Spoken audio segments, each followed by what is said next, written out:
Парктарды карабай коюпсуңар. Мына азыр видеолорун жөнөтүп атат. Кайсы жетекчи болбосун ишин иштей албайбы? Бергилесиңер. МЧС канча сел болду бизде? Ким болбосун иштегендер иштесин. Иштей албайбы? 1 саатта кармабайбыз. Бергиле шаардымдай калыбына келтирели. Социалдык тармактарда, элдердин арасында, Манас шаарынын медиасы аябай деңгээли төмөндөп кетти. МЧС канча сел болду бизде? 2026 жылдын 30 апрелинен 4 сел болду. Бул эс алуу жайынан түшкөн. Адан сырткары 2 жамырдан сулар каптоо капталды. 6 болду.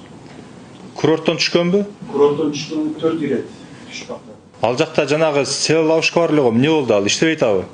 110 гектар жерден суу бирок менен алып келип холодный ключ чегиндеги сел туткучка келип түшөт. Муну биринчисинде прорыв болгон. Ушудан чыккан сел суулары баары түтүктүн өткөрүлүү көп болгонуна байланыштуу кан арыктын сыйымдуулугу төмөн. Жок, аларды мен бардыгын жатка билем. Мен ал жерде жүргөм. Мен ошол 1,5 жыл ошо вице-мэр болуп иштесем, жааганда мен ошол жерде барып көрүп, ошол жерде тосуп, токтотуп, андан кийин ошол аз ачып коет элек, ошол арыкка баткан суулар агып, андан кийин 1 сутканын ичинде агып чыгып кетчү эле. Туурабы? Же туура эмес айтып атамбы? Эмне быйыл ошолор иштебей атат анан кийин? Ошол иштер эмнеге аткарылбай атат? Эмнеге биз отурабыз биякта элдердин баардык үйлөрүн суу алдырып коюп, ошол жерде ачып коюп туруп? Кимдин иши ошол жерде жасаш? Бул жерде жакшы эле тостук ал жерде. Бирок арыктар кичинекей болгондуктан арыктардан суу келип ашып кетип атты. Ал жактан күнөө жок. Ал жакты жакшы эле тосот. Ошол шлюздү эмне 0,5ге ылайыктап туруп ачып койбойсуңарбы? Андан келип толот, 0,5и чыгып агып кете берет. Бул жакта суунун баары келип топтолот дагы бир 24 сааттын ичинде акырын ошо 0,5 менен агызып чыгарып кетсек эмне болот эле, элди суу каптата бербейби? Ал жактан суу топтолду.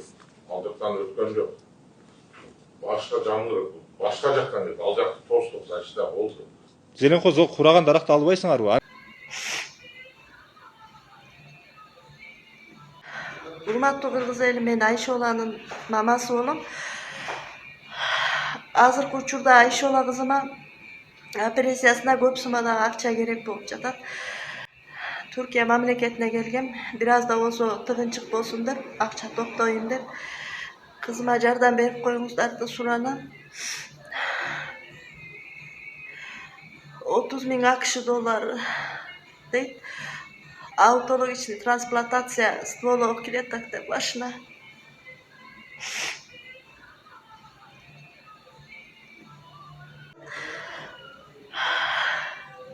Kızıma жардам бериңиздерди суранам. Аз болсо да 100 сом, 200 сом болсо да салып коюңуздар. Болбосо бул видеону бөлүш. Айтыш керекпи? Глобустун астында турабы, дагы эле турабы, же алып койдуңарбы? Азыр курап турган эмели экологиядан уруксат берилгенден кийин андан кийин алабыз. Айланайын, ал 1 жылдан бери курап турат го.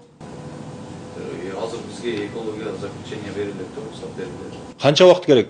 Буюрса, эгерде уруксат берип калса, биз ыраазылап алабыз. Жаңы экенсиз, иштеңиз.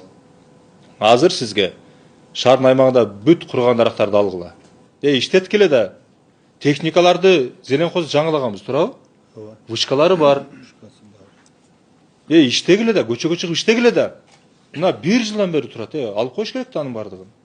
Кургаган дарак кайра көктөбөйт да. Анын ордуна жаш көчөттөрдү эгейли. Парктарды карабай коюпсуңар. Мына азыр видеолорун жөнөтүп атат. Кайсы жетекчи болбосун ишин иштей албайбы? Бергилесиңер. Бергиле шаардымдай калыбына келтирели. Ким болбосун иштегендер иштесин. Иштей албайбы? 1 саатта кармабайбыз. Мына канча протокол тапшырманы берип атасыңар, кетип атат, аткарылбайт. Урматтуу жетекчилер, кыдырабыз, көчөгө чыгам, карайм мен. Ар бир мекеме ишканага чейин барып караймын. Келтиргиле, порядокко келтиргиле. Жаандан кийин автобустарды жууп айдашын, таптаза кылып. Бардыгыңарга айтып коеюн, иштегениңер иштейсиңер. Иштебедиңерби, карап чечимдерди кабыл алабыз. Апамдын урма чайы болупту.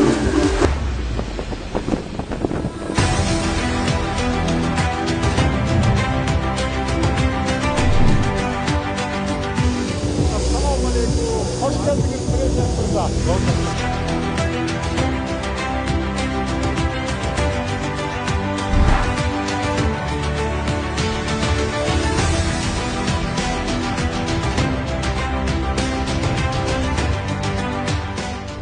президент Садыр Жапаров жана азыр Асифали Зардари ысык көлүнүн жээгиндеги комуз преске келе жатышат. Эми мен силерге дагы бир маанилүү факт айта кетейин. Акыркы 21 жылдан берки убакытта Пакистандын президенти Кыргызстанга биринчи жолу расмий сапар менен келип отурат. Буга чейин 2005 жылы президент Первез Мушарраф Бишкекке келип кеткен экен, бирок андан кийин бир да жолу мындай жогорку деңгээлдеги сапар Кыргызстанга болгон эмес.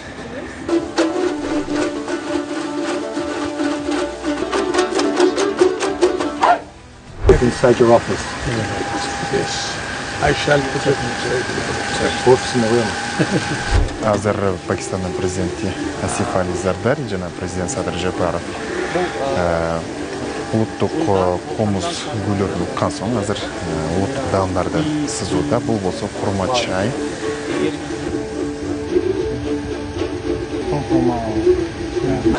Президент мырза бир чыны курма чайдын бардыгын ичип бүттү, демек мындай абдан кыргыз даамы жакты көрүнөт. Апамдын курма чайы болупту.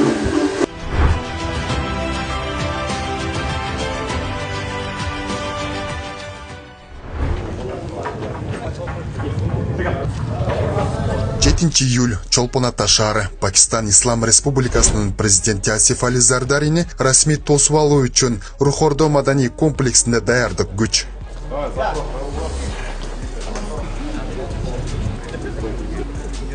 Президент Садыр Жапаров ардактуу конокту резиденциядан күтүүдө. Бул учурда Рухордодо кыдырата тизилген 40 этно жоокер акыркы даярдыктан өтүп жатат.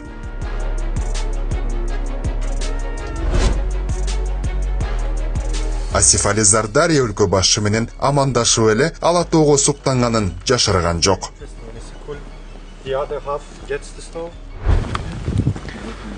Бүгүн кереметтүү ысык көл жээгинде азыр Пакистан Ислам Республикасынын президенти Асифали Зардари расмий сапар менен келип азыр салтанаттуу иш-чара башталган турат.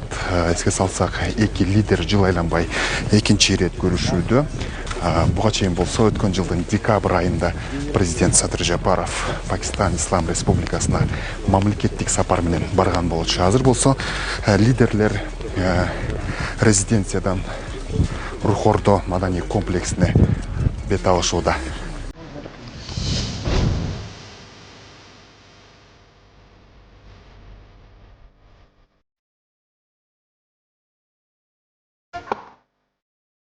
Assalamu alaikum askari. Бул расмий тосуп алуу бир гана Бишкек менен Исламабадтын эмес, Орто Азия менен Түштүк Азияны жакындатуу, жаңа транспорттук коридорлорду ачуу, энергетика жана инвестиция, билим берүү тармагындагы кызматташтыкты бекемдеген жаңы башат болууда.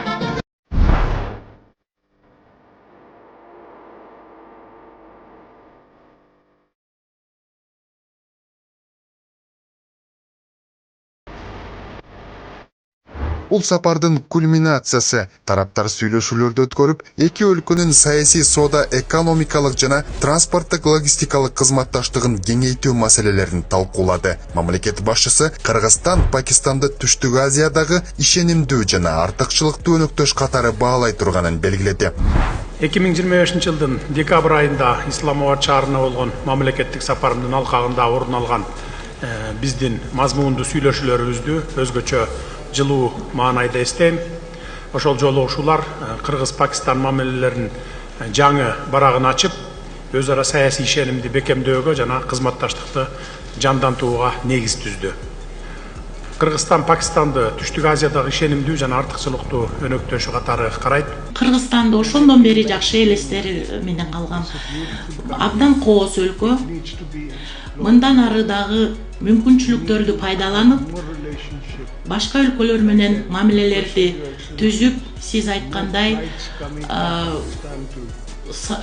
сапарларды Пакистандан Кыргызстанга, Кыргызстандан Пакистанга дагы көбөйүш керек. Анткени абал жолдор менен дагы, жол менен дагы келсек, биздин көп окшоштуктобуз бар. Сүйлөшүүлөрдүн негизги багыты саясий диалогду реалдуу экономикалык долбоорлор менен бекемдөө болду. Кыргызстан менен Пакистан учурда 53 эл аралык келишимден турган укуктук базага эми тараптар соода жүгүртүүнү көбөйтүү, инвестиция тартуу жана ишкерлердин түз байланыштарын кеңейтүүгө басым жасоодо. Өзгөчө көңүл транспорт тармагына бурулду. Анткени Кыргызстан үчүн Пакистандын Карачи жана Гвадар портуна чыгуу дүйнөлүк океанга эң кыска жолдордун бири. Бул багыт Борбор Азия менен Түштүк Азияны байланыштырган жаңы мүмкүнчүлүк катары каралууда. Бүгүнкү жолугушуубуз кызматташтыгыбызга жаңы мазмун берип, саясий диалогду бекемдөөгө, соода экономикалык, транспорттук, логистикалык жана маданий гуманитардык байланыштарды сапаттуу деңгээлге чыгарууга жакшы мүмкүнчүлүктөрдү берет деп ишенем. Кыргызстан Пакистан кызматташтыгы транспорт менен гана чектелбейт. Энергетика тармагында Касамин долбоорун толук ишке ашыруу, чакан жана орто кестерге инвестиция тартуу маселелери көтөрүлдү. Финансы багытында Кыргызстан Пакистандык банктар менен кызматташуусу да каралды. Пакистан өзлөрү жана ортоңку деңизге жакында. Ошондуктан булар жана Гвадар деген чоң порт булардын мүмкүнчүлүктөрүн чоң ачат. Жанагы Карачи аркылуу ошо Гвадар деген портту биз колдонобуз деп сүйлөшүп атабыз. Эгерде булар да айтып атат, биз ошо Борбордук Азияга, Кыргызстанга ошо Гвадар портко чоң мүмкүнчүлүк ачып портко жардам берели. Силер да ошо через баягы океан аркылуу башка мамлекеттер менен, араб мамлекеттер менен, Африка мамлекеттер менен соода кылышканга толук мүмкүнчүлүк ачылат деп. Бул болсо билеме өзүбүздүн баягы аракетибизден көп натыйжа чыгыш керек. Анткени биз аяктан өзүбүз склад сатып алышыбыз керек, портту иштетишибиз керек. Бул дагы мындай чоң мүмкүнчүлүктөр да. Экинчиси болсо бул азыркы банктык байланыштар да. Азыр дүйнөдө санкциялар болуп, ар түрдүү банктар кээде жабылып иштебей калып атпайбы? Ошондуктан биз банк боюнча сүйлөштүк. Мындан 20 жыл Пакистандык банктын филиалы бар болуп иштеген. Мына 5 жылдан бери жабылып калган болчу. Мына азыр кайра сүйлөштүк. Ошо мүмкүнчүлүк болсо, ошо банкты кайра ачалы. Анан ошо банктык байланышты дагы биз өнүктүрөлү деп. Пакистан менен иштеш керек. Пакистан менен кызматташыш керек. Анткени бул ошо Түштүк Азиядагы эң чоң мамлекеттердин бири. Учурда эки өлкөнү жакындаткан негизги көпүрөлөрдүн бири бул билим берүү. Кыргызстандын жогорку окуу жайларында 12 миңден ашуун пакистандык студент билим алууда. Кыргызстан менен Пакистанды миңдеген чакырым аралык бөлүп турганы менен бүгүнкү сүйлөшүүлөрдүн негизги максаты ошол аралыкты транспорт, соода, билим берүү жана маданий байланыштар аркылуу жакындатуу. Борбор Азия менен Түштүк Азияны байланыштырган жаңы көпүрөгө дал ушул Кыргызстан менен Пакистан кызматташтыгы чыйыр салды.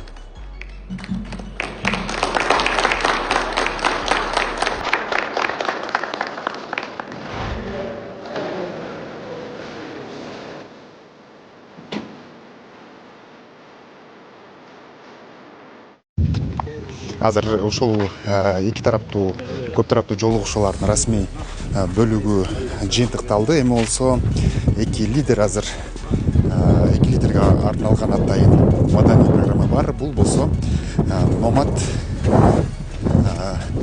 Кыргыз айылында уланат.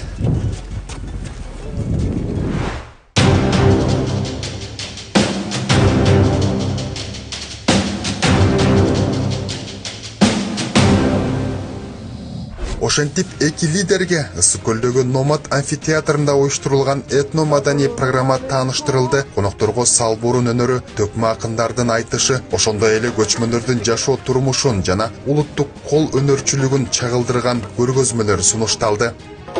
Assalamu alaikum, Asif Ali Sardar, hoş geldiniz Kırgız'a. Президент Садыр Жапаров азыр Асиф Али Зардария негизи калпакты өзү кийгизейин деди, бирок абдан кызык болду окшойт. Мына эми жарашты окшойт да. Как раз өзүнө чак келип калды. Асиф Али кыргыз болуп калды мынакей. Улуттук баш кийим өзгөчө жакты көрүнөт. Азыр болсо эки лидер ушул кыргыздын улуттук баалуулуктарын, салтын камтыган Кыргыз айылын кыдырып жүрүшөт.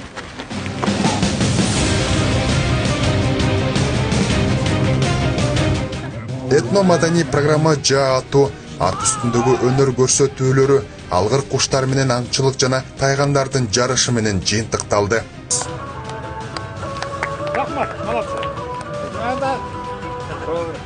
Досуңдун тоогун жесең канжыгасына казбайла. Ошентип өлкө башчысы өзү руль башкарып, Асифали Зардарини маңдайына отургузуп маектешкенче Тамчы аэропортунан жылуу маанайда узатты.